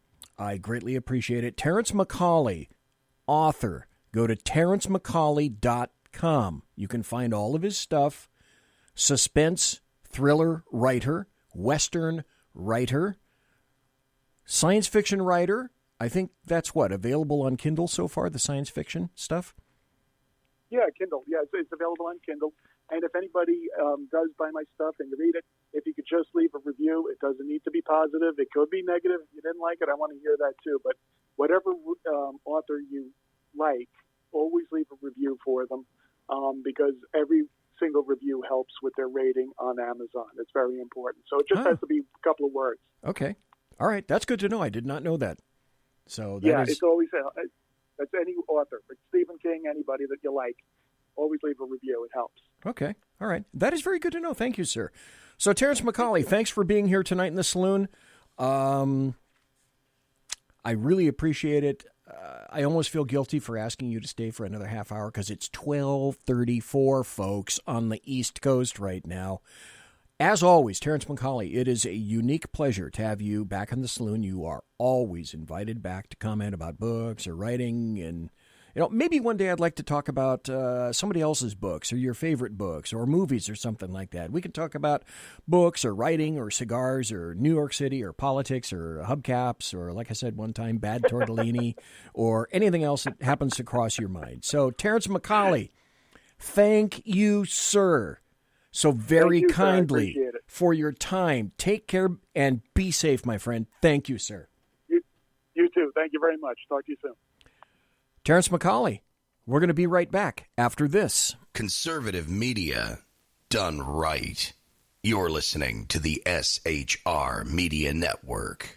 From a public locker inside a dilapidated Long Island rail station comes a show designed to piss off liberals using truth, facts, and ridicule. The Lid Radio Show, featuring the conservative voice from the People's Republic of New York, the Lid himself, Jeff Dunitz.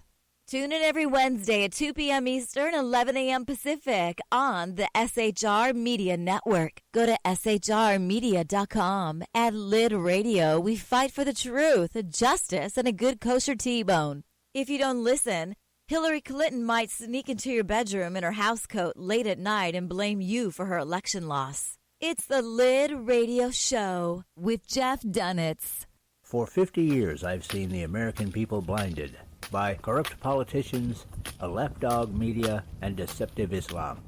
The one thing the elites fear is one man with a cane. I'm Dave Milner. Join me through Spreaker, iTunes, and SoundCloud, through SHR Media and the Western Free Radio Network, for half a century of experienced perspective on political and social issues, weekly on The Unpleasant Blind Guy.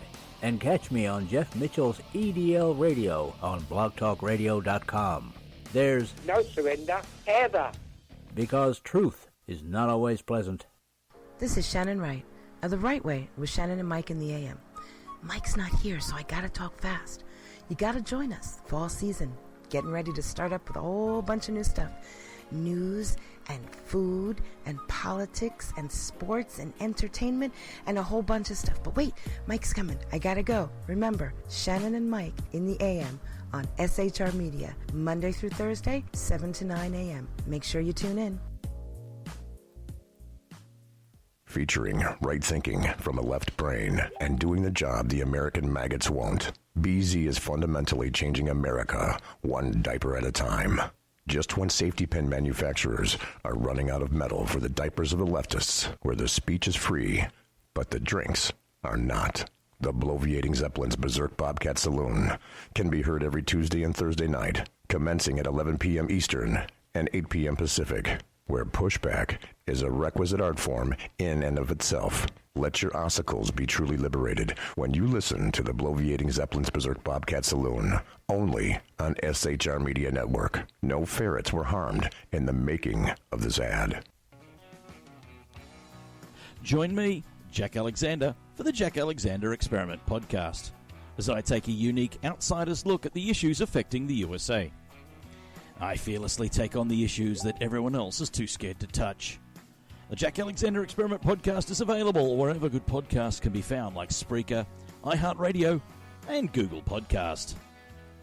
The Jack Alexander Experiment, because it's not a matter of left versus right, it's a matter of right versus wrong. It's your business diva here, Melanie Collette.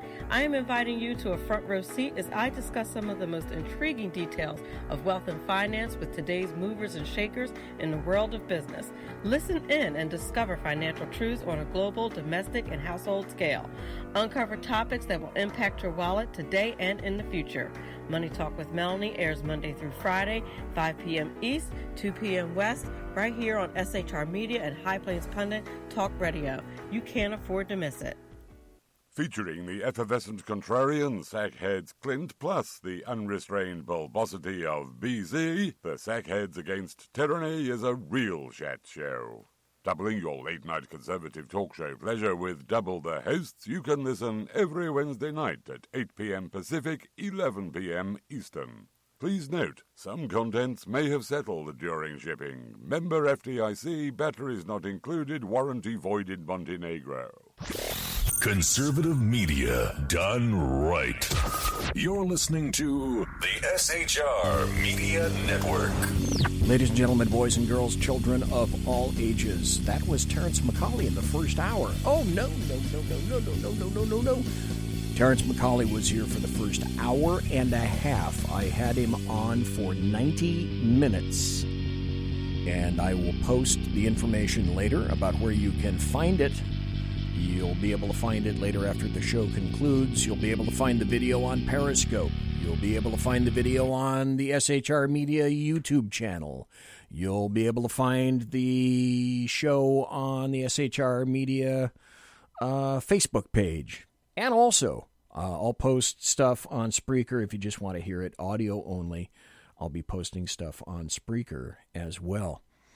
So I really appreciate Terrence McCAULEY coming in. Like I said, coming up this Tuesday night, I have Steve Kirby, who is an author, and he's an expert on Islam and the Middle East. And also coming up, I will be having Mike Fitzpatrick, who has been on Melanie Colette's show. And he is an expert on digital security. And boy, does he have some interesting and kind of shocking stuff to talk about. Some things that will curl your hair, basically. There's a lot of hair curling going on in that world. And then I'll be interviewing, and not live. He doesn't want to go live. I'll be interviewing Joseph Wambaugh, author Joseph Wambaugh, for a later playback sometime this month, not sure exactly when. And I have another Iranian Middle East expert that I'm negotiating with right now who will be on the show. This is all this month. And then Leo Dunson, the poor guy who is running for Nevada's 4th Congressional District this Tuesday night. The internet tanked here in the saloon. And he was on, and then he wasn't on. And I'm going to have him back. I'm going to try to have him back next Thursday night. So I sent him a massage from the Swedish Prime Minister, and I'm hoping that he will be able to accept. I've got all my questions written in advance. Yay! So I won't have to do that again. And I think Leo's going to have some great stuff to say. So those are the programming notes coming up for this month. I'm going to go to some news. There's an amazing story that just came out. And I'll tell you what, though, I believe I've got a call first. The one story, the breaking news story that came out today, and it's not about the impeachment. We'll talk about that in a moment. But I think I got a call. Is that you, Michael? Is that you, sir? That would be me, BZ. How are you doing tonight, sir? Oh, I'm doing just fine. Okay. You know, I really enjoy it when you do have these authors on there, you know, and look, I would have called in, but I knew you had all those questions. I knew you had another 4 or 5 pages of questions, but it's interesting to me. He talked about that potential book about the British monarchy that he might be thinking about doing. It's always interested me that us here in America are so interested in the British monarchy, even though 200 plus years ago we kicked them to the curb. Well, do you want the truth from me, Mike, or do you want me to lie to you? Your choice. Give me the truth. Okay, the truth is I couldn't care less what the hell happens to the royals in the UK. Not interested in 1 microsecond. If some people were saying, you know, you must care. Well, tell you what, for $200, if you just mention them in a positive fashion, we'll give you $200. No, that's not going to happen. That's how much I am absolutely, completely disinterested in what the hell they're doing, or Princess Diana, or blah, blah, blah, blah, blah, blah, blah, blah, blah, blah. Well, I agree with you there, but there are a great amount of Americans who disagree with you. Yeah, there are. Oh, yeah, there are. They're interested. Oh, my gosh. Yes, there are. It was What was it? I don't know. I don't even remember the year. It wasn't the 2000s. I think it was the 90s. It was hot and cold running Princess Diana's death for damn near a month in the media. It's like, oh, jeez, that is so tedious. Can you give us a break? Can you cut us a break, please? I'd rather watch Geico commercials back to back than I would hear about, the royals for any amount of time. But you're right. Yes, it's a very engaging subject here. Yes, you are right. Right, and the latest thing is the whole thing that's going on with Markle and her husband, that they're not. He doesn't want to be the king, and he's moving to Canada, possibly to the United States or whatever. I don't know. That's the latest, but yeah, you're right on that, and that's the thing. But like I said, these authors are very good at what they do, and I enjoy listening to them, and I'm still. Particularly, I know you've been trying to get who is it, Kurt Schlichter and another one of these guys on at the same time. I was trying to get Kurt Schlichter and Matthew Betley on. Kurt Schlichter was willing, Matthew Betley was not, but I discovered here is why.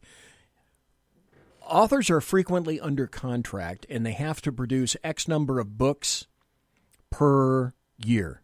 Or per 2 years, whatever it is the contract specifies. Mm-hmm.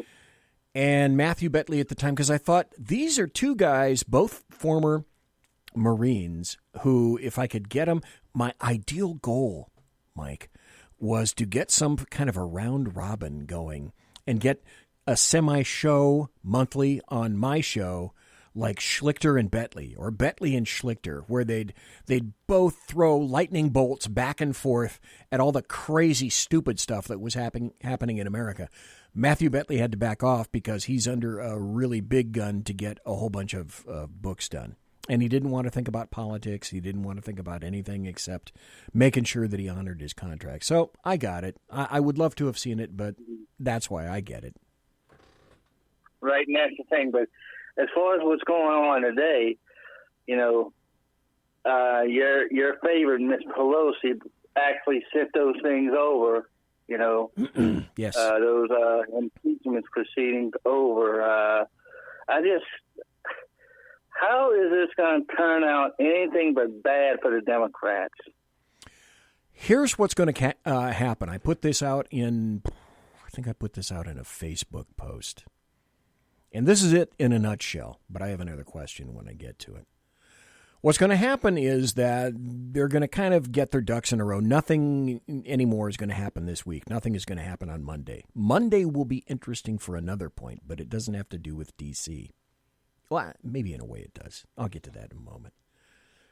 Tuesday at 1 o'clock is when all this foolishness steps off. So there's going to be a bunch of debt cord going off Tuesday at about 1 p.m. Eastern, 11 o'clock on Pacific.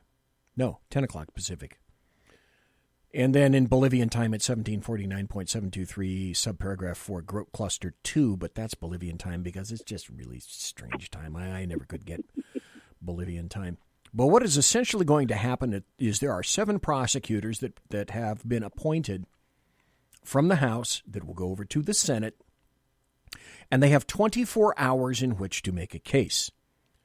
Now, if they want to parse it out, and this is where my question comes in, if they want to parse it out into, say, 3 8-hour days, the question is, are they going to do that? Well, Pelosi delayed handing the impeachment over to the Senate. Technically, President Trump, the OMB, Orange Man, bad guy with a dead orange cat on his head, was not officially impeached until the documents reached the Senate, the likes of which they have occurred today. So now, technically, yes, he has been impeached by the House. He has yet to be found, and I doubt will be found guilty by the Senate. Simply numerically, if for no other reason. It'll be a squeaker, but I think numerically. After the 24 hours have expired from the prosecutors, air quotes, from the House, all Democrats, no bipartisanship involved whatsoever, period, end of statement. My big question is,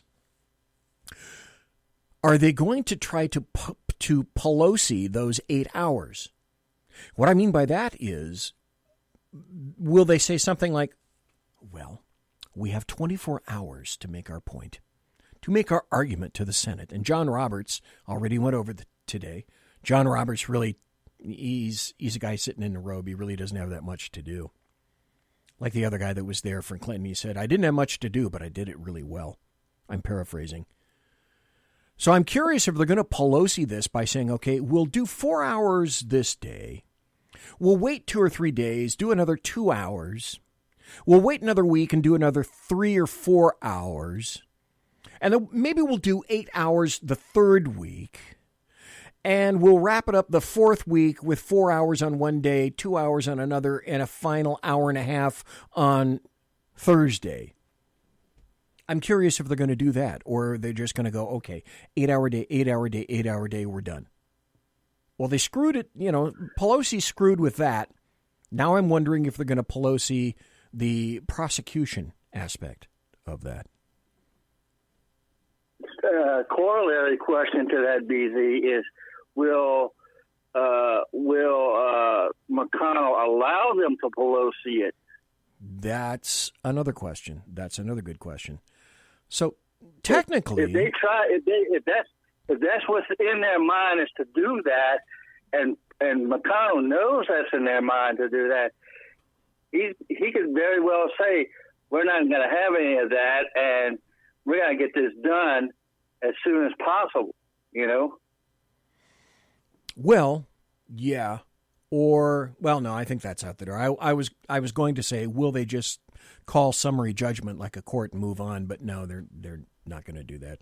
And then finally, the defense, and Trump has his team. They have 24 hours to respond, so it's a total of 48 hours in terms of the prosecutorial aspect and the defense aspect. And the big deal is, will they call witnesses? Who will they call? Will they make a big deal out of this thing? In the meantime, this is either a good thing or a bad time. All those senators who are campaigning are probably going to have those, I should say, those Democrat senators who are campaigning are probably going to have their butts in their seats in the Senate, because I don't think they can use a proxy. Technically, I'm not sure if they can just go away and continue with their campaigning. Maybe they can have someone sit in their seat. I'm not sure. But the big question is it going to be quick? Are they going to do boom, boom, boom, 3 days? Okay, we're done. Boom, boom, boom, 3 days, and we're done. Or are the Democrats going to try to extend this as much as possible? And the answer is, I don't know. I honestly don't know. Well, the thing with those campaigning Democrats is the fact that they're not going to want to be off the campaign trail. I wouldn't think so. They're in their mind, they want this to be quick so they can get back on the campaign trail. You would think so. You would hope so. I think I've got time for one more story, and this is the one story that I did want to do tonight. And I don't know, folks, I don't know, Mike, if you've heard it or whether anybody has heard it, but it's coming. I first saw this from, let's see, where it is, at Zero Hedge. And this is from a New York Times article that just came out today. And it's essentially a bombshell report that's kind of reminiscent of some of the scoops that the New York Times used to publish during the spring and summer of 2017 when the Mueller probe was in its infancy, except this time, instead of focusing on wrongdoing by President Trump,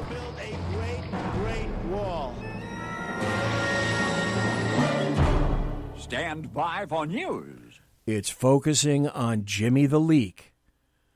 Whoa, isn't that interesting? The New York Times is focusing on former FBI Director James Comey, who has increasingly been taken to task by the mainstream press in recent months for his botched handling of both the Clinton investigation and the origins of the probe in Russian interference. Remember that, Russian interference. The leak, which involved some classified information about Russian intelligence, surfaced in the Washington Post and the New York Times right around 2017. Comey said that was purposeful, done to ensure a special counsel was appointed against, well, Donald John Trump. If we go back a little bit, remember that there was a report published this past September, I should say, by the DOJ's Inspector General, Michael Horowitz, and it found the FBI Director, James Comey, leaked sensitive law enforcement material in the Trump-Russia investigation. So doing so set a dangerous example for the Bureau's other employees. Inspector General Michael Horowitz wrote, Comey's former number 2 man, Andrew McCabe, was also fired for leaking and is also under investigation. So whatever this document was, the New York Times claims it was also mentioned in a book by a guy named James Stewart. It apparently played a key role in Comey's decision to cut the DOJ out of his announcement that the FBI wouldn't be pursuing charges against Hillary Clinton in the email scandal. And so apparently, furthermore, it was allegedly obtained by Dutch intelligence operatives before being handed over to the U.S. The New York Times says the document was one of the key factors that drove Comey's decision to give Hillary a pass on this. So essentially what we're saying here is, if James Comey thinks he's free and clear, he is not. There is another investigation, rightly so, focusing on him, which is why I call him Jimmy the Leak Comey. Not unlike Jimmy the Greek. Passing thought, final thought, Mike. Well, I mean, like you said, if he thinks he's free and clear, he's got another thing coming.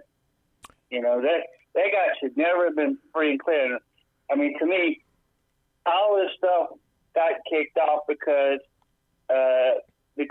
Trump made the mistake of not firing Rosenstein, you know, but that's an argument. That's another argument for another day. But yeah, if he thinks, you know, because what he did, and if anybody's still listening to us, what he did was, you know, he took these documents and went to his friend that's a lawyer or something that's working at one of these prestigious places, Harvard or whatever, and gave these documents to him to leak. That's why we call him Jimmy the Leak. Well, that's certainly what we do. So he should be in trouble. He should be underneath the jail. Is what I'm thinking. But I think that probably might be coming. You know, unless he's one of these big guys that is going to end up flipping, one of these big fishes that's going to end up flipping on some of these other people. It's funny. It's funny you should bring that up, because I can recall from about a year and a half ago a retort from Andrew McCabe, something similar to, you know, if I'm going down, I'm not the only one. Monsieur has been locked.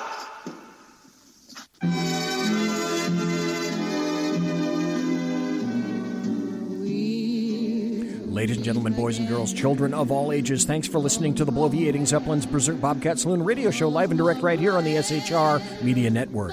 If you want to contact me, you can find me on Twitter at BZEP, at BZEP, and on my blog at bloviatingzeppelin.net. Promotional consideration is by the Lockheed Martin Skunk Works, and also Pratt & Whitney Engines Thrust. You can trust.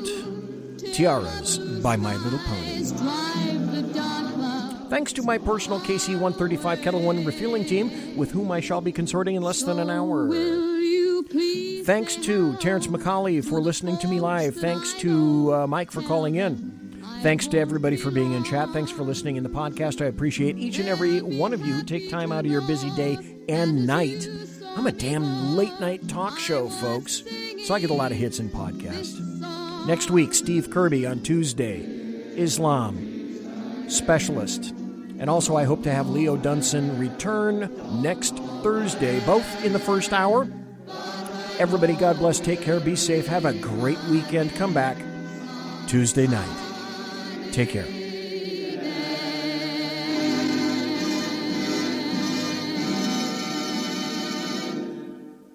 Everybody quiet down now and get some sleep. Good night, everybody. Good night, Mama. Good night, Ben.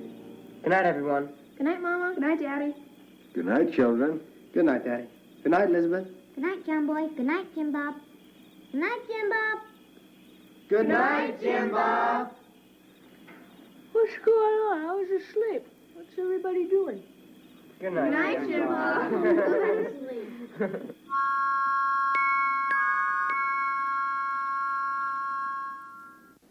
Good night, and good luck.